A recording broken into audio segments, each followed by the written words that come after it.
बिहानभरि सुतेको बाहिर मारेर निस्केको थिएँ नि त साथीहरू। फेरि भाउजूले भित्र बोलाउनु भयो। हाम्रो घरमा आज यसरी कलर लगायौँ। Guys welcome to new video. हामी सबैजना सन्चै हुनुहुन्छ होला। अनि म पनि फिट एन्ड फाइन नै छु। धेरै दिनदेखिबाट मेरो च्यानलमा भ्लग आएको थिएन। आज म पनि मेरो च्यानलमा भ्लग ल्याउनु पर्यो भनेर म आइसकेँ। अनि मेरो घर देख्न सक्नुहुन्छ यस्ता देखिरहनु भयो होला। अनि मेरो चाहिँ यता चाहिँ मेरो किचन, यो साइडमा किचन देख्न सक्नुहुन्छ होला। यहाँ किचन छ अनि यो साइडमा चाहिँ रुम छ यस्तो, यो रुम। अनि अहिले चाहिँ रुम बनिसक्यो। अब यो घरमा चाहिँ कलर लाउन मात्रै बाँकी छ। त्यही हो गाइज। अनि अब एकछिनमा फेरि म उता बाख्रा मारा जान पर्ने हुन्छ। मम्मी चाहिँ बाख्रा मारातिर हुनुहुन्छ। मलाई चाहिँ बाख्रा हेर्न झ्याउलाएर फेरि हिँड्नै गर्छ नि त बाख्रा। अनि त्यही भएर म फेरि फर्केर आएको थिएँ। फेरि जानुपर्ने भयो। बाबा चाहिँ त्यहाँ बुन्न भनेर सोया काट्दैन हुन्छ। बाख्रा मारा निस्केको थिएँ नि त साथीहरू। फेरि भाउजूले भित्र बोलाउनु भयो। अनि म चाहिँ अब भित्र जानुपर्ने हुन्छ। यहाँ चाहिँ यस्तो के यहाँनिर हल्का जानुभयो एकछिनमा जानु मेरो मोबाइल लिएर। अनि म चाहिँ अब खानासाना यताउता गर्ने अरे। म चाहिँ भाँडामा सधैँ मिलाउँथेँ। आज चाहिँ पेन्ट लिएर आएको बोकेर ढाडा कडक्कै भयो। आज रङ क्यान्डिङ गर्नु नि त यहाँ नमिलाएर अनि त्यति छोडिदिएँ मैले नसकेर। अनि यहाँ चाहिँ खाना बनाउनु पर्ने हुन्छ। हाम्रो कुखुराहरू चाहिँ मैले हजुर ब्लगमा देखाएको थिएँ नि हो त्यो कुखुरा यता भयो है। यहाँ चाहिँ यस्तो खालको गाई। यहाँनिर एउटा खाट थियो नि त। अनि त्यो खाटलाई हटाएर एउटा मात्र राखेर थकलाएर एउटा। अनि बत्ती अलि उज्यालो आउँछ क्या। अनि यो चाहिँ फ्यान देख्न सक्नुहुन्छ। फ्यान लिएर आएको। यो चाहिँ फ्यान किनेर ल्याएको। दुईवटा देखायो त्यहाँको फ्यान हेऱ्यो। अनि यतातिर पनि देख्न सक्नुहुन्छ। यतातिर नि यो पनि लिएर आएको हेर्नु गाइस। त्यही हो हामीले जो दुईवटा फ्यान लिएर आयौँ। अनि त्यसपछि घरको लागि सामान लिएर आयौँ। 5,000 रुपियाँको खुर्सानी, नुन, तेल सब गर्दाखेरि यति गर्दा त यति धेरै हेर्दा त यति थियो गाइस। एउटा बोराको आधी बोरा जति थियो। तिर्नु पर्यो 5,000। यत्रो भन्। अब अन्डा पारौँ भने हिँड्नुले कति बेला पार्ने थाहा छैन। यो चाहिँ आज हामीले किनेको हिरामला अनि लौका। पोहोर हाम्रो घर लौका होइन हिरामला यति धेरै फल्थ्यो। बाँडेर साध्यै थिएन। यसपालि रोपेको सबै के भयो त्यो भयो। बुटै मऱ्यो जतिचोटि लायो। त्यही भएर छोडिदिएको। अहिले किनेर खानु पर्ने क्या। त्यस्तै हो। त्यहाँ तिनवटा त उम्रिनु ला। अब त्यो कहिले हो त्यति बेला त त्यो उम्रेर अनि ठुलो भएर झेक्रा सेक्रा हालेपछि बल्ल खान पाइन्छ गाइस। त्यही हो। म घाममा हो। मम्मी चाहिँ बाख्रा चराउनु भयो गाइस। त्यहाँदेखि मम्मी चाहिँ उहाँ बाख्रा चराउनु भयो क्या। अनि म चाहिँ यतातिर हाम्रो देख्नुहुन्न नि त्यस्तो त्यहाँ बुढाबुढीहरू पनि बसिरहेको छ। त्यहाँ चाहिँ मम्मीले बाख्रा चराउनु हुन्छ। अनि म चाहिँ जान्छु। हाम्रो बाख्राले चाहिँ हाम्रो बाख्राको बच्चा चाहिँ तिनवटा बाख्राको बच्चा ब्याह क्या बाख्रा। अनि त्यो पनि ठुल्ठुलो मैत्री आयो। त्यही हो गाईहरू। अनि त्यहाँ चाहिँ मम्मी अनि यतातिर चाहिँ बुढाबुढीहरू खेलिरहन्। ए बुढाबुढी हो। अनि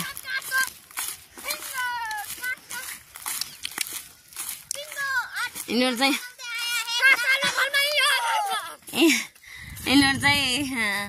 उस गरेर डन्डीबु खेल्छ। डन्डीबु खेलिरहेको छ। अनि यिनीहरू चाहिँ पागलहरू हुन् क्या। अलिअलि यिनीहरूको चाहिँ दिमाग खुस्किरहेको गाइस। बाख्रा पनि यस्तो चरिरह यसरी बाख्रा चरिरह। अनि ऊ त चाहिँ मम्मी हुन्छ। मेरो भ्लगमा त्यस्तो हाल्न मिल्दैन। कस्तो र पागल भइआयो गाइजहरू यिनीहरू। त्यही भएर अब मेरो मम्मी चाहिँ यतातिर हुनुहुन्छ बाख्रा चराउन। अनि मेरो काकी चाहिँ यतातिर छिन्। अनि मेरो सानो मान्छे चाहिँ यहाँ हो। यिनलाई पाउने बेलामा कति दुःख भयो मम्मीलाई। अनि यिनलाई पाउँदा पनि मम्मीले अति नै दुःख बनाएर पाइन्। अनि अर्की पनि छिनु अर्की हो त्यहाँ चरिछिनु त्यो घाँटीमा मालालाई चाहिँ नि हो त्यो। अनि यहाँ चाहिँ भन्नु म चढ्न आछु भन्नु न, म चरी है मलाई डिस्टर्ब नगर्नु भन्नु न। यता चाहिँ यसले पाएको हो कि गाइस, यसले हो कि पाएको। यता न यता यता यहाँलाई गाइस भन्नु यता क्या यता मैले पाएको हो 3टा बच्चा भन्नु। त्यही हो गाइस। अब यतातिर चाहिँ यस्तो मकैहरू भइरह। त्यतातिर चाहिँ दिदीहरूले मकैहरू गोडिरहनु भयो। अनि हामी चाहिँ यस्तो खाली जग्गामा चाहिँ बाख्रा चराउन आइराख्यौँ गाइस। त्यही हो। मम्मी चाहिँ घरतिर जानुभयो। मैले चाहिँ यहाँ यसरी बाख्रा चराएको। मम्मीलाई चाहिँ मैले घरतिर पठाइदिइसकेँ। भाउजू अब यताउता तरकारीहरू भातहरू पकाउनु बेला हुन्छ नि त, अनि त्यही भएर सघाउनुपर्छ म जान्छु भनेर भन्नुभयो। अनि मम्मीलाई पठाइदिएँ। अनि म चाहिँ यसरी बाख्रा चराउँदैछु। हाम्रो गाउँतिर चाहिँ यतिखेर बाख्रा चराउनु पाइन्छ क्या, जति पनि बाँझो हुन्छ। अन्त पहिला पहिला झन् कति धेरै खेत खाली हुन्थ्यो। अनि माथिसम्म चराउन पाइन्थ्यो। अहिले त झन् कतै मकै छर्ने कतै खेत खाली भएको भएर चराउन पाइएन गाइस। त्यही हो। अनि यहाँ चाहिँ बिहान चाहिँ केटाहरूले काम बिगाएर छन् क्या, त्यहाँ बकैन सकेन के भाँचेर यताउता गरेर झन् अर्काको त्यस्तो गर्नुहुन्न। त्यही गाली गरिरहनु भयो त्यहाँ आन्टीले चाहिँ। त्यही हो। अब म घर गएर के कस्तो हुन्छ देखाउँछु हजुरहरूलाई। जान्छु म बिमारी भएर बिहानभरि सुतेको भएर भर्खरै उठ्दैछु। मेरो चाहिँ फेरि शरीरहरू दुखेर केही गर्न सकिरहेको छैन। अनि यहाँ चाहिँ टमाटर फलिरहेको थियो क्या। अनि अहिले चाहिँ यहाँ टमाटर पाक्यो कि अनि हेरेको फलेर नि पाकेर नि टिप्यो भन्नुभएछ। अनि त्यहाँ पनि टमाटरहरू फलिरहेको थियो। अनि तपाईँहरूलाई म देखाउँछु। म चाहिँ त्यस्तरी बोल्न सकेन सन्तुलाबाट पुरै यस्तो क्या दुखिरह शरीरहरू। अनि यहाँ पनि टमाटरहरू थियो नि हामीले किन्नै परेन क्या। अहिले त यहाँ यो बुट्टाको अनि सायद त्यो बुट्टाको टमाटरहरू भएर हामीले सायद टमाटरै किनेनौँ। अनि हाम्रो चाहिँ यसरी मकैबारी देख्न सक्नुहुन्छ। अहिले त टन्नै मकैबारी छ, जताततै मकै नै मकै छ। यही हो। अनि म चाहिँ बिहानबाट खाना पनि खाएन, खाना नै खान मन लागेको छैन र त्यही भएर मैले खाना पनि खाएन। अनि भोक त लाहा भातहरू नै खान मन लागेन। अनि हामीले चाहिँ यहाँ कलर लाउने भन्थ्यौँ नि त घरमा। अनि कलर लाउने भनेको पानी आउने घरि घाम लाग्ने भएको भएर कलर पनि लाउनु पाएन। अनि मेरो चाहिँ आँपको बुट्टा कहिले ठुलो हुन्छ अरे आँपको बुट्टा। अनि आँप फलेपछि खानु पर्ला भनेर यत्रो भयो राखेको छु। अनि त्यही हो। अनि मेरो चाहिँ यहाँ देख्नु सक्नुहुन्छ म चाहिँ तपाईँहरूलाई भिडियोमा देखाउँछु। यो घिउ कुमारी चाहिँ सो राम्रो भयो क्या, सरेर हेर्नु न। अस्ति भर्खर सानो लिएर थियो बिरुवा, अनि सरेर यत्रो भयो। अनि यहाँ चाहिँ टमाउने फुलहरू सबै कुखुराले खाइदियो क्या, केही कामै नलाग्ने के कुखुराहरू पनि। अनि यहाँ पनि यत्रो भयो, कति राम्रो भयो। घिउ कुमारी सरेर हरियो भइरह र फुलहरू पनि थियो। अनि म तपाईँलाई अर्को ठाउँमा पनि मैले घिउ कुमारी देखाउँछु मैले रोपेको। अनि यहाँ चाहिँ हाम्रो पहिला पुरानो मल थियो, त्यो मललाई खनेर निकाल्यौँ। अनि बारीतिर लडाल्ने हो, गाई पाल्दाखेरिको मल थियो क्या यहाँ चाहिँ। अनि यहाँ चाहिँ यस्तो घिउ कुमारी यसरी रोपेको। अनि यहाँ पनि सरेर यति राम्रो भयो। कतिचोटि लगायो कहिले पनि नसर्ने क्या। अनि धेरै अब त जस्तो तसो गरेर भने सार्नु पऱ्यो भनेर लगाइराखेको थिएँ। अनि सर्यो, यता त कपडा नि सर्यो। आज त के गर्ने, हिम्मत पनि जाँगर पनि छैन, हिम्मत पनि आएको छैन। त्यही हो। अनि त्यो जुन मान्छेहरू सुतिरह, म पनि अब एकछिनमा खाना खानु मन लागेन। के तरकारी पकाएको त तरकारी पनि छैन क्या।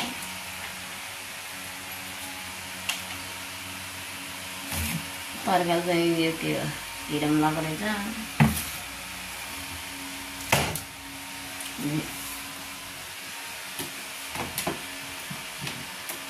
भात पनि रहेछ भन्दा अब एकछिनमा खानु पऱ्यो भने खानु पऱ्यो। त्यही हो गाइस, अब एकछिन आउँछ तपाईँहरूसँग। हाम्रो घरमा कलर लाग्यो, कस्तो राम्रो देखेछ न, कस्तो राम्रो छ। अनि हिजो मैले कलर लगाउने भनेर भनेको थिएँ नि गाइस, अनि त्यही भएर आज चाहिँ हामीले यसरी कलर लगाइसक्यौँ। नि लाग्दैछ भित्रतिर चाहिँ अहिले चाहिँ सेम सेम कलर छ भित्र र बाहिर। भित्र चाहिँ डिफ्रेन्ट डिफ्रेन्ट हुन्छ भित्र यहाँ बाहिर। चाहिँ त्यहाँ अङ्कलले यसरी कलर लगाउँदै हुनुहुन्छ। घर चाहिँ भन्नु पर्छ कलर लगाएर। यस्तो राम्रो देख्यो क्या यसरी। क्यामेरा गरेर तपाईँलाई देखाइदिनु सक्छु। यस्तो यस्तो अनि यहाँ चाहिँ लगाउने हो। अब हाम्रो चाहिँ यहाँ सामानहरू हटायौँ। सामानहरू हटाएर हामीले चाहिँ यहाँ पनि कलर लगाइस्। म चाहिँ यतातिर यस्तो देखा हाम्रो घरको लुक्स देख्न सक्नुहुन्छ यसरी।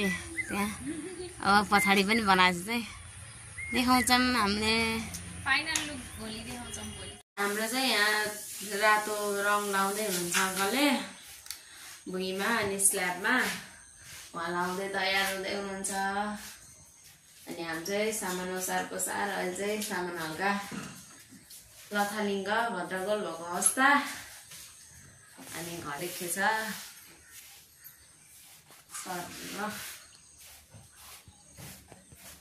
राम्रो भइरहेछ।